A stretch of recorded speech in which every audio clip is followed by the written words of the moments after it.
కాస్త పిల్లాడికి మాటలు రాకపోతే వాడికి యోగం ఏం లేకపోవడం ఏదమ్మా ఆటిజం. మాటలు రాకపోవడానికి కారణం ఏమనుకుంటున్నారు మీరు? ఫోన్ దగ్గర పెడుతున్నారు, అసలు బారైన ఫోన్. ఆటిజం ఉండదు ఈ దేశంలో. దంపతులు ఫోన్ మాట్లాడతారు, స్మార్ట్ ఫోన్ పట్టుకుంటారు, విపరీతమైన రేడియేషన్, దాన్ని ఇద్దరు మధ్యలో పెడతారు, ఏదో శవం దగ్గర దీపం పెట్టినట్టు.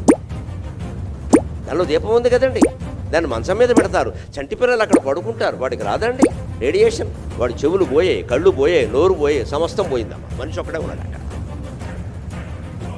అంతేకాదు వాడి పిల్లలతో మాట్లాడేవాడు లేరండి. దానికి కారణం ఆటిజం. దానివల్ల ఆటిజం. మాట్లాడేవాళ్ళు లేరు పిల్లలతో.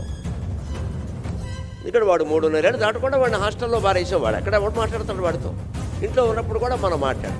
Have you eaten, have you red, ఎంత ఇంగ్లీషే ఎంతసేపు ఇక్కడ. అది కూడా బుద్ధిగా తిన్నావా, పడుకున్నావా, చచ్చావా.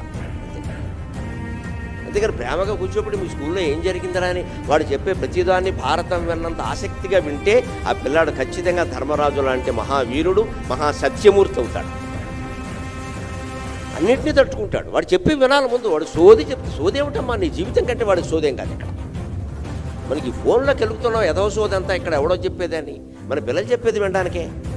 వాడు ఏదో చెప్తాడు, మా అమ్మ మా స్కూల్లోనే వేళ కూడా లేట్గా వస్తే మాస్టర్ ఏదో అన్న అని మనకి ఏమీ తెలియనట్టు అజ్ఞానుల్లో వినాలి. తెలిసినట్టు మాట్లాడు. మా చెప్పేవాళ్ళే అనకూడదు. చెప్పు చెప్పు ఇంకా చెప్పు అని వినాలి. అప్పుడు వాడికి ఆసక్తి కలుగుతుంది. నేను చెప్పిందల్లా మా నాన్నగారు విన్నారు కాబట్టి మా నాన్నగారు చెప్పినట్టు నేను వినాలి. ఇది సంస్కారం, ఇది పద్ధతి.